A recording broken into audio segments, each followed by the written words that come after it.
तो और भाई लोग कैसे हो आप सब लोग मेरे यार। तो जैसा कि पिछले एपिसोड में हम सभी लोगों ने देखा मिस बियोन युनसुंग से डेट के लिए पूछा था, तो अब हमें इस एपिसोड की शुरुआत में दिखाया जाता है मिस बियोन के बातें सुनने के बाद युनसुंग को काफी ज्यादा पसीना आने लगता है और वो अपने मन में सोचते हुए बोलता है क्या वो मुझे डेट के लिए पूछ रहा है, आखिरकार वो क्या कह रही है, आखिर वो किस तरह के प्लान कर रही है। दूसरी तरफ मिस बियोन जो की काफी ज्यादा शर्मा रही होती है, वो अपने मन में सोचते हुए बोलती है वो कंफ्यूज दिखाई दे रहा है, क्या मैंने कुछ ज्यादा ही उतावलेपन से काम किया। इसके बाद वो अपने फोन में फिर से कुछ टाइप करते हुए सोचती है मुझे बात करते रहने की जरूरत है। ये बोलकर वो फोन में कुछ टाइप करने ही वाली होती है कि तभी अचानक उसके हाथ से फोन छूटकर गिरने लगती है और वो हड़बड़ी में उसे नीचे गिरने से पहले पकड़ने की कोशिश करने लगती है, लेकिन तभी अचानक युनसुंग उस फोन को पकड़ लेता है, जिसकी वजह से हमें दिखाया जाता है कि वो दोनों ही एक दूसरे से काफी ज्यादा क्लोज आ जाता है और हमें दिखाया जाता है कि मिस बियोन ने गलती से युनसुंग का हाथ पकड़ लिया है और इसकी वजह से वो बहुत ही ज्यादा नर्वस होने लगती है और तभी हमें दिखाया जाता है कि उन दोनों के हाथ में आग लग जाता है। युनसुंग बहुत ही ज्यादा घबराते हुए बोलता है अरे बाप रे ये तो काफी ज्यादा गर्म है, जिसके बाद हमें दिखाया जाता है कि यह मिस बियोन के हाथ से निकल रही होती है। वो थोड़ा घबराते हुए बोलता है मुझे माफ कर देना और तभी वो देखती है कि उसकी वजह से युनसुंग का हाथ जल गई है। इस वजह से वो और भी ज्यादा घबराते हुए बोलती है अरे नहीं, आखिरकार मैंने ये क्या कर दिया, मैंने तो अभी तक उसे ठीक से शुक्रिया तक नहीं कहा, लेकिन मैंने सच में उसको जला दिया। वो तुरंत ही वहाँ से उठते हुए बोलती है मुझे पहले थोड़ा पानी लाने की जरूरत है और तभी वो ध्यान देती है कि उसका साई आउट ऑफ कंट्रोल हो चुकी है, जिसके वजह से उसके पूरे बॉडी में ही आग लग जाता है। जिसे देखने के बाद युनसुंग बोलता है ये तो साइकिक पावर है, तो यूजर के इमोशन के वजह से जनरेट हुए ऑरा को साई कहा जाता है। मुझे पिछले हंट में पता चल गया था कि वो अपने साइकिक पावर से आग पैदा कर सकती है, लेकिन क्या वो इसे कंट्रोल नहीं कर पाती है। और तभी हमें दिखाया जाता है कि वो यहाँ पर नॉर्मल कपड़े पहनकर आई होती है और इसी वजह से उसके सारे कपड़े जलने लगते हैं और इसी के साथ यहाँ से सीन चेंज होकर हमें एक दूसरे जगह का सीन दिखाया जाता है, जो कि शायद से मिस बियोन के घर के सीन होता है, जहाँ पर कि एक कमरे के अंदर से किसी को कोई चिल्लाते हुए बोलता है मैं तुम्हारे बहाने को बिल्कुल भी नहीं सुनना चाहता हूँ, यूजलेस, अभी के अभी यहाँ से चले जाओ। हमें वहाँ पर मिस बियोन को दिखा जाती है और शायद उसी को कोई ये बात बोल रहा था। वो अपने मन में सोचते हुए बोलते हैं हमने हमारे बेवकूफ के वजह से बहुत कुछ खोया है, हमारे बहुत सारे साथी भी मर गए। और तभी उसको पीछे से कोई आकर बोलता है मिस नहीं वाइस प्रेसिडेंट, अपने आप को दोष मत दीजिए, हम में से किसी को भी ये अंदाजा नहीं लगा था कि वहाँ पर डेडली 4 में से एक हो सकता है। एक और बंदा बोलता है हाँ बिल्कुल, एक हंटर के सर्वाइवल आखिरकार पूरी तरीके से उसके स्किल पर निर्भर है। भले ही ये काफी ज्यादा डरावना था, लेकिन वो सभी बच निकले क्योंकि वो सभी काफी स्किलफुल नहीं थे।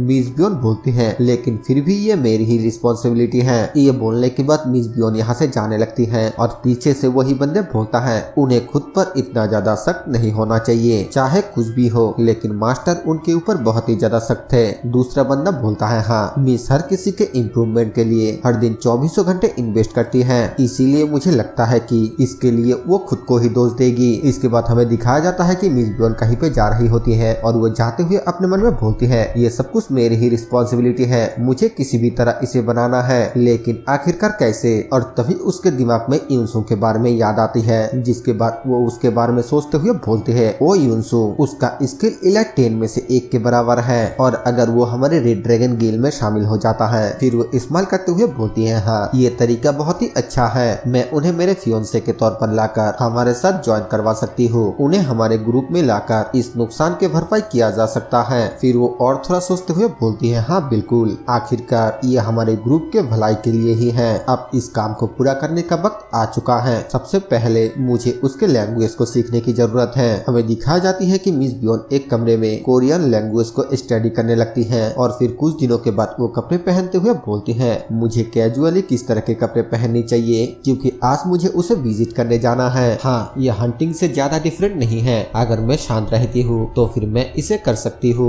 इसके बाद हमें वापस से उसी जगह का सीन दिखाया जाता है जहाँ पर कि मिस बियोन घबराते हुए बोलती है मैं अपने आप को शांत नहीं रख पा रही हूँ, अगर मैं अभी अपने आप को शांत नहीं कर पाई तो फिर ये मेरे लिए बहुत ही मुश्किल हो जाएगी। और तभी हमें दिखाया जाता है कि युनसुंग पास में पड़ा हुआ फ्लावर पॉट को उठाता है और उसके अंदर के सारा पानी मिस बियोन के ऊपर छिड़क देता है और ये देखकर मिस बियोन काफी ज्यादा हैरान हो जाती है और इसी के साथ हमें दिखाया जाता है कि मिस बियोन के आग भी बुझ जाता है। मिस बियोन बोलती है आग बुझ चुकी है लेकिन ऑरा तो मेरी है, इसीलिए आग फिर से जल जाएगी। और तभी हमें दिखाया जाता है कि युनसुंग मिस बियोन के प्रेशर पॉइंट को ब्लॉक कर देता है, जो देखकर मिस बियोन बोलती है मेरे ऑरा ने काम करना बंद कर दिया है। फिर वो युनसुंग को को शुक्रिया बोलने लगती है, लेकिन तभी यूनसुंग उसके मुंह पे हाथ रखकर उसे बात करने के लिए मना करता है। मिस बियोन सोचते हुए बोलती है आखिरकार वो मुझे चुप कराना क्यों चाहता है, और तभी उसका ध्यान उसके कपड़े के ऊपर जाती है जो कि पूरी तरीके से जल चुके हैं, जिसे देखने के बाद मिस बियोन काफी ज्यादा एम्बैरेस हो जाती है। यूनसुंग बोलता है शांत हो जाओ और बिल्कुल चुप रहो।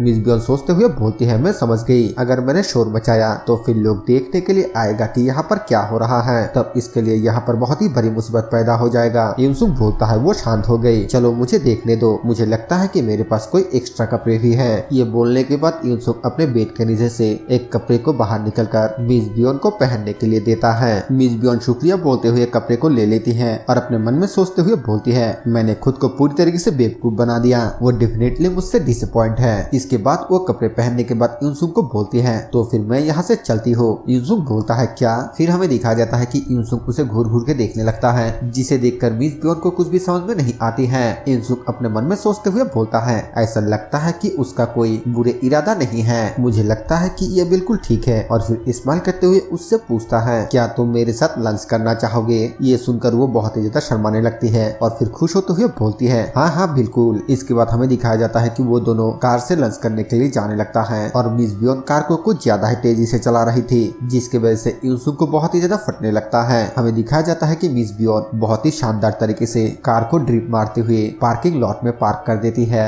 और फिर कार से उतरते हुए बोलती है हम पहुंच गए। यूनसुंग थोड़ा अजीब सा शक्ल बनाते हुए बोलता है हाँ, जिसे देखकर मिस बियोन पूछती है क्या कोई प्रॉब्लम है? यूनसुंग बोलता है नहीं नहीं कोई प्रॉब्लम नहीं, लेकिन वो अपने मन में बोलता है ये औरत जब सिटी के अंदर से ड्राइव कर रही थी तब उसने एक पल के लिए भी गियर से अपने पैर को बिल्कुल भी नहीं हटाया, सच में ये बिल्कुल एक पागल ड्राइवर है। और तभी वो सामने को देखते हुए बोलता है आखिरकार ये कौन सा जगह है, और सामने बहुत सारे लोग होता है जो कि बोलता है welcome back vice president. Miss Byeon Yunsung को बताती है ये रेड ड्रैगन गिल्ड का हेडक्वार्टर है। यूनसुंग हैरानी के साथ अपने मन में सोचते हुए बोलता है क्या हम क्लियरली सिटी के बीच में थे, लेकिन आखिरकार हम इतने बड़े गार्डन में कब पहुंच गए? मैंने तो सिर्फ लंच के लिए पूछा था, लेकिन आखिरकार उसने मुझे रेड ड्रैगन गिल्ड में लंच के लिए क्यों लेकर आया? इसके बाद वो मिस बियोन के साथ साथ अंदर जाने लगता है और अपने आसपास चारों ओर देखने लगता है। वो एक जगह पर देखता है कि बहुत सारे लोग कम्फू की प्रैक्टिस कर रहा होता है। फिर वो और भी आगे की ओर जाता है और अपने मन में बोलता है उम्मीद के मुताबिक ये एक इनक्रेडिबल ऑपरेशन स्किल है, तो ये है रेड ड्रैगन गिल्ड। इसके बाद हमें दिखाया जाता है कि मिस बियोन यूनसुंग को बोलती है तो फिर मैं थोड़ा जाकर चेंज करके आती हूँ।